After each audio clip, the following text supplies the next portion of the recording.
Hello and welcome again to another edition of the Mark and Logan Life-Changing Reviews. Today we're going to be discussing something pretty interesting, some news out of Russia as of March 1st of 2011. It's pretty crazy stuff. It has to do with what was reported on the news. Basically, this is a quote from Galina Sotnikova, a reporter for the TV Center in Irkutsk, Russia. At 7 o'clock in the evening, March 1st of 2011, hundreds of people in different locations of Asinsky district near Irkutsk saw a bright flash in the sky, and then a fall of an unknown flying object. Well, the first time that I heard about this, I was looking on one of my favorite websites, run by a reporter by the name of Linda Moulton Howe. The website is called earthfiles.com. You should check it out. She does really a lot of great job on reporting about weird and strange phenomena from around the world.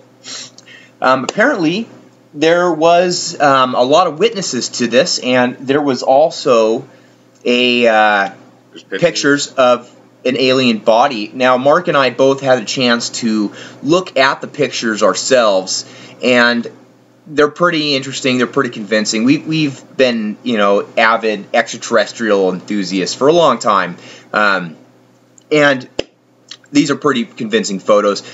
The bodies could definitely have been fabricated and placed there earlier. Definitely something that you could see fabricated, especially with today's Photoshop capabilities. Photoshop, but not even that. I don't think the photos were photoshopped per se, but I do think that the actual body itself could have been a replica or a dummy. Yeah. The alien has some. You can see in the picture that the alien's legs and forearm, what appears to be forearms, are kind of buried in the snow, and you can tell that they've been there a while and they've been snowed on a little bit, because you can tell by the melt and the way that they've melted away. If you've ever come across a carcass in the wild, which it happens out here, especially in Oregon, when we spend a lot of time in the backcountry. You get back there, and if you do come across a carcass that's been laying in the snow or wintered over, when it begins to melt, you can see the way the snow falls away. It's very interesting. I see a lot of the similarities with the pictures of the body. There are some interesting, what appears to be footprints around the body, but it's hard to say when the photo was taken or whatnot.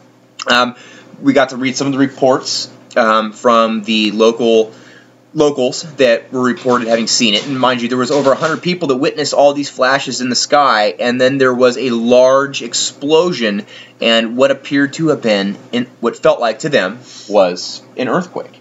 Yeah. So very interesting. I don't know. I try to keep an open mind. I don't have anything to say whether there are or aren't aliens out there.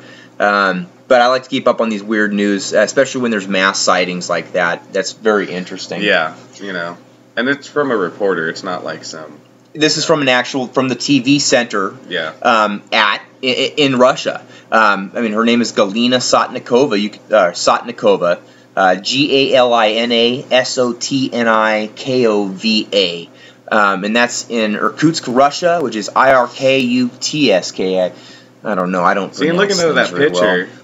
Go back to that. You can see it.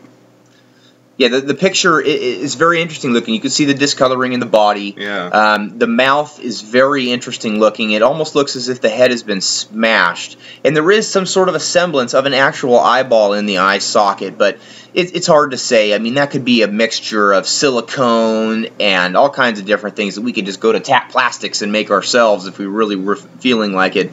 But what really gets me is the melting snow pattern, unless this was set up ahead of time. It looks like there might be some of the body missing, some body parts, or either that or they're buried in the snow. I mean, look at the length of the arms on this thing. The length on these arms, people, are really, really huge. I mean, they extend down almost to past the abdomen, down past the hips, and almost beyond the thigh. It's pretty interesting stuff. Well, folks, we love talking about these things, and would love to talk with you guys some more. If you feel free to ask us any questions, then please do. Please do feel free. Ask us anything you want. We love to talk about this stuff. If you guys have any questions, let us know. Please check out earthfiles.com by Linda Moulton Howe. She is a great reporter. Some of the stuff on there will blow your mind. Great reports from some very legitimate people. She talks to the experts. So, Oh, yeah. all right, folks, thank you very much, and we'll see you guys all next time.